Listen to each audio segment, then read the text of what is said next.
Hello प्यारे बच्चों, नमस्कार। स्वागत है आपका मैग्नेट ब्रेन्स के हिंदी मीडियम चैनल पर। प्रीवियस वीडियो में आपने देखा पार्ट 10 गद्य खंड हमने स्टार्ट कर दिया है, जिसका पहला चैप्टर था पार्ट 10 नेताजी का चश्मा, लिखा था स्वयं प्रकाश जी ने। आज हम गद्य खंड के ही दूसरे चैप्टर अर्थात पार्ट 11 बाल गोविंद भगत का पाठ पढ़ेंगे और उसका सार जानेंगे कि क्या है, किस तरह से, क्यों शीर्षक बाल गोविंद भगत है। ठीक है, इनके जो लेखक हैं वो है श्री राम वृक्ष बेनीपुरी। ओके, तो हम सबसे पहले पाठ शुरू करने से पहले, पाठ का सार पढ़ने से पहले मैं आपको कहानी बता देती हूं कि इसमें क्या है, कौन है बाल गोविंद भगत, क्यों इन पर पाठ लिखा गया। चित्र देखिए, अपनी पाठ्य पुस्तक में भी देखिए, यही चित्र आपकी पाठ्य पुस्तक में भी नजर आ रहा होगा। यहां पर एक बुजुर्ग से नजर आ रहे हैं जो हाथ में डपली जैसा, डपली को पाठ में खंजड़ी भी लिखा है। ठीक है, खंजड़ी हाथ में रखे रहते हैं और भजन भक्ति भजन गाते रहते हैं, प्रभात फेरी फेरते हैं। इन्हीं पर आधारित केंद्रित है ये पाठ बाल गोविंद भगत। ठीक है, आइए इन शॉर्ट में आपको बता दूं कि बाल गोविंद भगत पाठ किसने लिखा है और जो कवि जो लेखक है उनका जीवन परिचय हम सबसे पहले पढ़ते हैं, उनके बारे में हम जानते हैं। राम वृक्ष बेनीपुरी, इनका जन्म बिहार के मुजफ्फरपुर जिले के बेनीपुर गांव में सन 1889 में हुआ था। बचपन में ही माता पिता का निधन हो जाने के कारण आरंभिक वर्ष अभावों, कठिनाइयों और संघर्षों में बीते।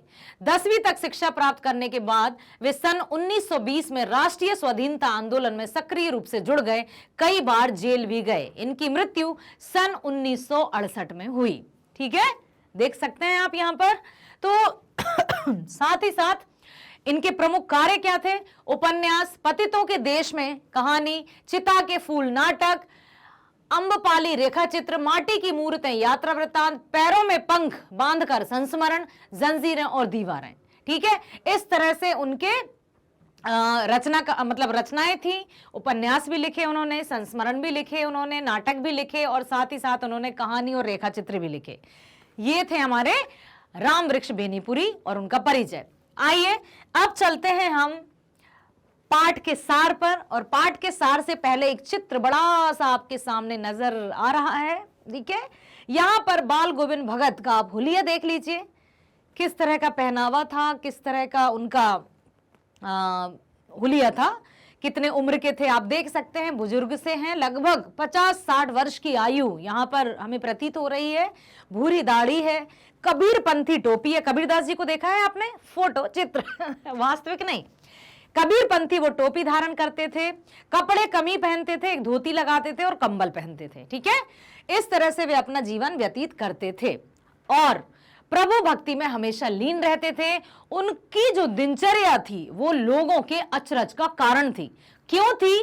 क्योंकि उनकी दिनचर्या समझते हैं, पूरा रूटीन, दिन भर का रूटीन कि कब उठना है, कब क्या करना है, पूरा एकदम टाइम टेबल, शेड्यूल, एकदम बिल्कुल बंधे बंधाए ढर्रे में चलती थी उनकी दिनचर्या। ये नहीं कि आज मैं 4 बजे उठ जाऊंगा, कल मैं सोता रहूंगा 8 बजे तक उठूंगा, ऐसा नहीं है कि कल मैं बहुत लेट सोया था इसलिए मुझे आज जल्दी लेट उठना है, ऐसा नहीं है। उनकी जो दिनचर्या थी एकदम नियमित रूप से उनकी दिनचर्या के वे पालन करते थे और लोग दांतों तले उंगलियां दबा लेते थे।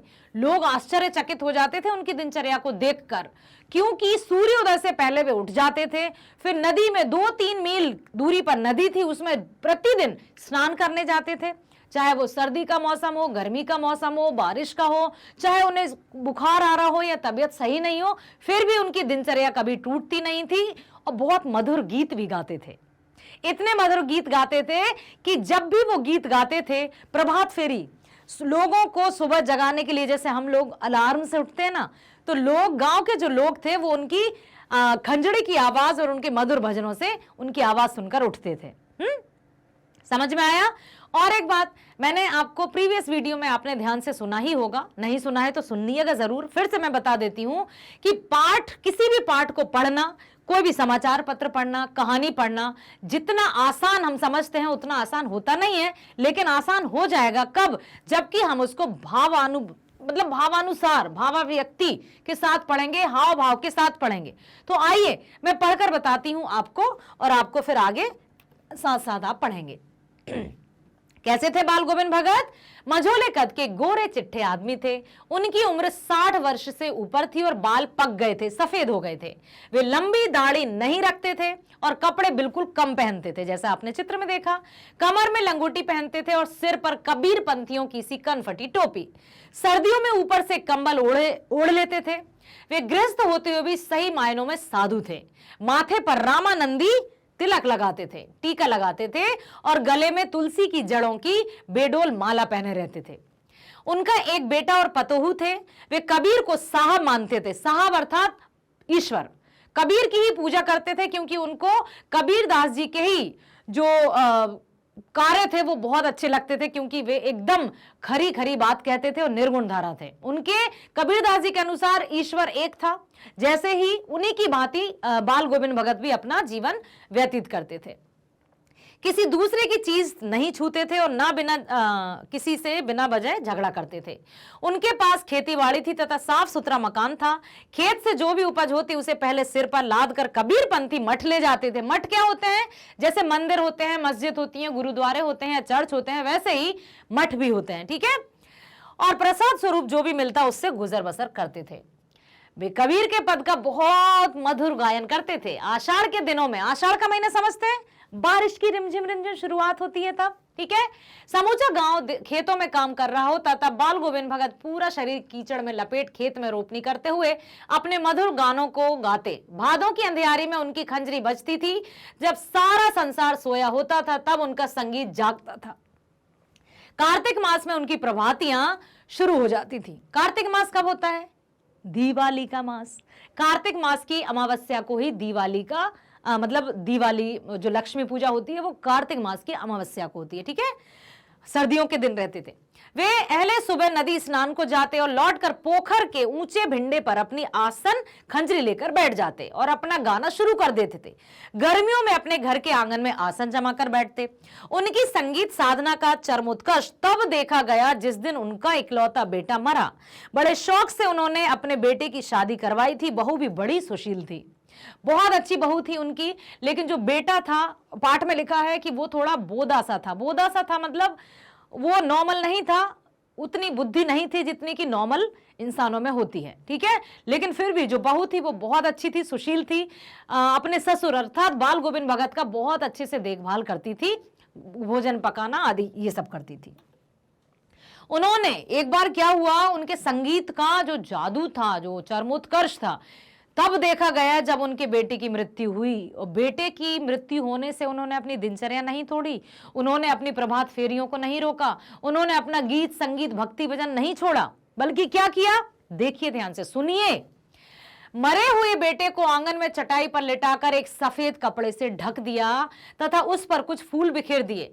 सामने बाल गोविंद जमीन पर आसन जमाकर गीत गा रहे थे और बहू के रोने के बजाय उत्सव मनाने को कह रहे थे। बहू रोती जा रही थी, रोए जा रही थी, तो उससे क्या कह रहे थे कि बेटा ये रोने का नहीं, ये तो उत्सव मनाने का समय है, क्योंकि आत्मा का परमात्मा में मिल जाना तो आनंद की बात है। और यहां पर एक और बात बेटा, मुख्य बात मैं आपको बताना चाहूंगी कि इस पाठ में मोह और प्रेम में जो अंतर होता है वो इस पाठ से बेहतर शायद ही हमें कहीं मिले। प्रेम अर्थात निस्वार्थ, जहां कोई स्वार्थ ना हो, ठीक है। मोह अर्थात जिससे हमें कोई आवश्यकता पड़े, जिससे कोई स्वार्थ हो, कुछ समय का, कुछ महीनों का, कुछ साल बाद, जब उस वस्तु की आवश्यकता नहीं होगी हम उससे दूर हो जाएंगे। लेकिन प्रेम आजीवन रहता है, ठीक है, ठीक है, समझ में आया। अब क्या हुआ कि उन्होंने क्या कहा कि उनके अनुसार आत्मा परमात्मा पास चली गई है और ये आनंद की बात है, रोने की नहीं।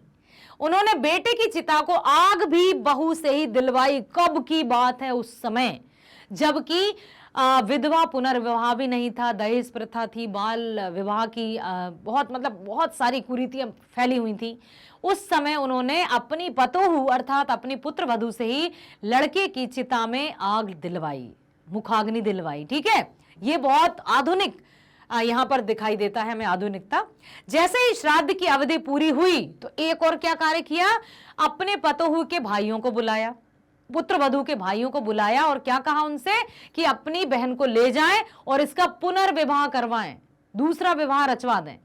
ये तक कहा उन्होंने। कितनी अच्छी सोच थी उनकी, सोचिए बेटा, ठीक है, तो सोच से ही व्यक्ति बड़ा बनता है, सोच से ही व्यक्ति ऊपर जाता है।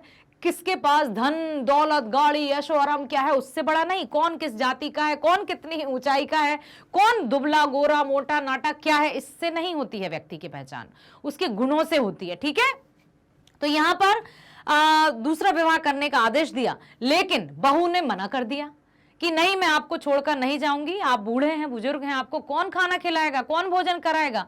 लेकिन उन्होंने उसकी एक नहीं सुनी और क्या हुआ, बहू क्या कह रही थी, बहू जाना नहीं चाहती थी, साथ रहकर उनकी सेवा करना चाहती थी, परंतु बाल गोविंद के आगे उनकी एक ना चली। उन्होंने दलील उन्होंने कह दिया कि अगर वो नहीं गई तो वे स्वयं घर छोड़कर चले जाएंगे। धमकी दे डाली बहू को कि यदि तुम अपने भाइयों के साथ नहीं गई तो मैं ये घर छोड़कर चला जाऊंगा। क्या करती बेचारी बहू, है ना, आखिरकार उनकी बात मानी और अपने भाइयों के साथ वहां से चली गई। अब बाल गोविंद भगत अकेले पड़ गए। बाल गोविंद भगत की मृत्यु भी उनके अनुरूप ही हुई। अब क्या हुआ, उनका क्या मानना था कि मेरी जो अंतिम सांस निकले वो भी प्रभु के भजन करते करते ही निकले। बहुत गहरी श्रद्धा थी। ठीक है, और एक बार और क्या हुआ था, उनको बहुत खतरनाक बुखार था और उसमें भी वो गंगा स्नान के लिए चले गए थे पैदल, कुछ लेकर नहीं गए थे, कोई खाने का सामान नहीं ले गए थे। और एक बात बताऊं बेटा, अधिकतर साधु भिक्षा मांगकर अपना पेट भरते हैं, लेकिन वो किसी से मांगकर नहीं खाते थे। उनका मानना था कि जो किस्मत में होगा वो अपने आप मिलेगा, मैं किसी से भीख नहीं मांगूंगा। अब वहां से जब लौटे तो बहुत दूर गए थे, पदयात्रा से गए थे, पैदल गए थे, तो जब वो वहां से लौट कर आए तो उनकी हालत खराब होने लगी, उनको बहुत बुखार आने लगा और उनकी तबीयत बहुत बिगड़ गई। लोगों ने कहा कि भगत जी अब आप नदी पर स्नान करना छोड़ दो, सर्दी का महीना है, कार्तिक में दिवाली के टाइम ठंड रहती है ना, सर्दी रहती है ना, तो उन्होंने बहुत समझाया लोगों ने, पड़ोसियों ने, लेकिन किसी की एक नहीं सुनी और उन्होंने कहा कि जो होना होगा वो तो होकर रहेगा, मैं अपनी दिनचर्या क्यों छोड़ूं। किसी की नहीं मानी और प्रतिदिन सुबह सूर्योदय से पहले जाते, स्नान करके आते। क्या हुआ घर पे क्या हुआ कि बाल गोविंद भगत की मृत्यु भी उनके अनुरूप ही हुई। वे हर वर्ष गंगा स्नान को जाते थे, हर वर्ष जाते थे, इस वर्ष भी गए, जबकि बेटे की मृत्यु हो चुकी थी, बहू को वे मायके भेज चुके थे, अब बिल्कुल अकेले हो गए थे, खाने पीने का कोई ठिकाना नहीं रहा था। गंगा 30 कोस दूर पड़ती थी, 30 कोस, और एक कोस में लगभग 1.5 किलोमीटर रहते हैं। ठीक है, फिर भी वे पैदल ही जाते, घर से खाकर निकलते तथा वापस आकर ही खाते थे बाकी दिन उपवास पर। किंतु अब उनका शरीर बूढ़ा हो चुका था, इस बार लौटे तो तबीयत खराब हो चुकी थी, किंतु वे नेम व्रत तोड़ने वाले तो थे नहीं, वही पुरानी दिनचर्या शुरू कर दी। लोगों ने बहुत मना किया परंतु वे टस से मस ना हुए। एक दिन संध्या में गाना गाया परंतु भोर में किसी ने गीत की आवाज नहीं सुनी। जाकर देखा तो पता चला कि बाल गोविंद भगत नहीं रहे। ना तो अपनी दिनचर्या से वो हिले, ना ही उन्होंने अपनी दिनचर्या को तोड़ा, बल्कि जिस तरह से वो आजीवन गीत गाते रहे, भक्ति प्रेम में शामिल रहे, वैसे ही उन्होंने अंतिम सांस तक भी यही किया। ठीक है, तो पाठ से हमें क्या शिक्षा मिलती है कि यदि हम ठान लें, कहते हैं ना, ठान लो तो जीत है और मान लो तो हार है। सब कुछ हमारे हाथ में है, हमारी दिनचर्या और ये बाकी के जो हम एक्सक्यूजेस देते हैं ना, वो किसी काम के नहीं कि ये नहीं हुआ था इसलिए मैंने ये नहीं किया, क्योंकि मैं रात में लेट सोया था इसलिए मैं आज लेट उठा। मन से दृढ़ निश्चय करना पड़ता है, खुद से प्रॉमिस करना पड़ता है कि मुझे ये करना है तो करना है, निश्चय करना होता है, खुद से प्रॉमिस करना होता है। ठीक है, तो ये हमने जाना कि किस तरह से हमें अपना जीवन नियम पूर्वक बिताना चाहिए, साथ ही साथ अपने आप का ध्यान भी रखना चाहिए, ख्याल भी रखना चाहिए, है ना। ठीक है बेटा, तो इस प्रकार से हमने ये पाठ को पढ़ा, समझा और आशा करती हूं कि आपने सुना होगा, अच्छे से समझ में आया होगा। अब आप कह रहे होंगे कि मैडम यदि हम, ठीक है, आप कहते हैं मैग्नेट ब्रेन्स को लाइक कीजिए, सब्सक्राइब कीजिए, शेयर कीजिए, बिल्कुल हम करेंगे, थैंक यू सो मच बच्चे, यदि आप करते हैं। ठीक है, अब आप ये भी कहेंगे कि लेकिन मैम हम हिंदी के वीडियोस यदि एकदम से ढूंढना चाहें तो नहीं मिलते ना, ढूंढते रहते हैं, फिर हम सोचते हैं अभी नहीं देखते हैं, बाद में देखेंगे। तो अब इसके लिए आपको परेशान होने की आवश्यकता नहीं है। क्यों नहीं है, आइए बताती हूं। जैसे ही अब मैग्नेट ब्रेन्स तो आपकी टंग पर है, होना भी चाहिए। ठीक है, अब जैसे ही हमने मैग्नेट ब्रेन्स टाइप किया, गूगल पर किया, क्रोम पर किया, जहां भी आपको लगता है, ठीक है, इंटरनेट तो ऑन करेंगे ही ना। उसके बाद जैसे ही हमने देखा तो ये इस तरह का स्क्रीन हमारे सामने आएगी, लिखा रहेगा CBSE English medium, CBSE Hindi medium, ठीक है। उसके साथ ही लिखा रहेगा प्रतियोगी परीक्षाओं के बारे में, एनटीएससी या ओलंपियाड, ठीक है। ओलंपियाड भी हर एक विषय के होते हैं, प्रतियोगी परीक्षा है। तो इस प्रकार से आपको जिससे रिलेटेड जो भी मटेरियल चाहिए जस्ट उस पर क्लिक कर दीजिए। मान लीजिए आपको हिंदी मीडियम का कोई भी विषय चाहिए तो आपने क्लिक किया, जैसे ही आपने हिंदी मीडियम क्लिक किया आपके सामने ये आ जाएंगे। हिंदी में भौतिक विज्ञान पढ़ना चाहते हैं, रसायन विज्ञान पढ़ना चाहते हैं, गणित पढ़ना चाहते हैं, अंग्रेजी पढ़ना चाहते हैं, हिंदी पढ़ना चाहते हैं या सामाजिक विज्ञान पढ़ना चाहते हैं, जो भी आप पढ़ना चाहते हैं उस पर जस्ट क्लिक कर दीजिए। और जैसे ही आप क्लिक करेंगे, मान लीजिए आपने क्लिक किया हिंदी पर, और आपने हिंदी पर जैसे ही क्लिक किया तो आपके सामने आ जाएगा इस तरह का ये पेज, इस तरह की स्क्रीन। अब हिंदी से रिलेटेड आपको चाहिए क्या, क्या चाहिए आपको? क्या आपको पाठ्यक्रम जानना है? क्या आपको किसी पाठ की व्याख्या, प्रश्नोत्तर या उसके एमसीक्यूज देखने हैं? क्या पढ़ना है आपको? जो भी पढ़ना है वो निर्णय आपका होगा, हमारा नहीं, ठीक है। मान लीजिए सबसे पहले आपको पाठ्यक्रम अर्थात सिलेबस की जानकारी चाहिए, तो सिलेबस पर जैसे ही आप क्लिक करेंगे तो आपके सामने आ जाएगा इस तरह की स्क्रीन। और जैसे ही स्क्रीन आएगी तो सबसे पहले आपकी दृष्टि जाएगी हिंदी से, है ना। यदि आप कोर्स ए पढ़ते हैं तो आपकी क्षितिज और कृतिका पर जाएगी। यदि आप कोर्स बी, एनसीईआरटी की ही बात कर रही हूं मैं, है ना, स्पर्श और संचयन पर जाएगी। उसके बाद जैसे ही आप ये देखेंगे तो इस वीडियो को इतना सा भी स्किप मत कीजिएगा। क्यों मत कीजिएगा वो भी सुन लीजिए आप, कि बेटा यदि हमने स्किप किया तो बहुत महत्वपूर्ण जानकारी रह जाएगी और हम फिर पछताते रहेंगे साल भर। तो कुछ भी स्किप नहीं करना है, बिल्कुल स्टार्टिंग टू एंड आपको अच्छे से शांतिपूर्वक वीडियो देखना है, जिसमें हर एक चैप्टर का बहुत अच्छे से डिस्क्रिप्शन दिया है। जो शीर्षक है, जो टाइटल है, उसके आधार पर आपको थोड़ा थोड़ा बताया है कि इस पाठ में, इस कविता में हम पढ़ेंगे क्या। चाहे वो कोर्स ए की क्षितिज और कृतिका हो, चाहे वो कोर्स ए की स्पर्श और संचयन हो, दोनों अर्थात चारों बुक्स की संपूर्ण जानकारी आपको इस वीडियो में मिल जाएगी, बशर्ते आई नो आप नहीं करेंगे स्किप, नहीं करना है स्किप, ठीक है। तो आपने अच्छे से वीडियो देखा और आपको संपूर्ण जानकारी मिल जाएगी और आप फिर साल भर आराम से, कोई भी पूछेगा ना कि कितने चैप्टर हैं, आप कह देंगे इतने हैं, 17 हैं चैप्टर। कृतिका में कितने चैप्टर हैं? 5 है चैप्टर। इसमें कितने? इतने चैप्टर। कृतिका में कितने? 3 चैप्टर। इस तरह से आप बता पाएंगे। और कौन सा चैप्टर, मान लीजिए ओके बताइए उत्साह 8 नहीं रहे में क्या, आप कह देंगे भाई बादलों का है, निराला जी ने लिखा है। तो ये सारी बातें आपको स्मार्ट बनाएंगी। स्मार्ट बनने के लिए और बेहतर बनने के लिए मैग्नेट ब्रेन्स पर आपको आना है। और मैग्नेट ब्रेन्स पर एक और बात बता दूं मैं कि 6 to 12th online education 100% free, कोई चार्ज नहीं देना है, कभी भी कोई भी आपको पेड सब्सक्रिप्शन नहीं लेना है। 100% free education on magnet brains, ठीक है। आपने ये डिसाइड कर लिया है, आप सुन रहे हैं, आप पढ़ रहे हैं, आप देख रहे हैं, तो आपसे अच्छा जज भला कौन होगा। इसके लिए आपको अधिक से अधिक क्या करना होगा बेटा, लाइक करने होंगे, सब्सक्राइब करने होंगे और शेयर करना होगा। जो भी आपके मित्र हैं, जो भी आपके पहचानने वाले हैं, जानने वाले हैं, परिचित हैं, उनको ये शेयर करें, अधिक से अधिक शेयर करें और हमारे साथ जुड़े रहें, हम आपके साथ जुड़े रहेंगे, ठीक है। तो हम टॉप पर पहुंचेंगे बिल्कुल आपकी सहायता से। हम एक दूसरे पर अन्योन्याश्रित, इंटरडिपेंडेंट है, जो कि हमेशा रहना चाहते हैं। और किसी भी तरह का भ्रम, डाउट मत पालना मन में, कभी कोई चार्ज नहीं लिया जाएगा, ये आप बिल्कुल गांठ बांध लीजिए, ठीक है। समझ में आया? मिलते हैं नेक्स्ट वीडियो में बाल गोविंद भगत के ही एनसीईआरटी सॉल्यूशंस के साथ। तब तक के लिए नमस्कार, bye bye, take care, God bless you.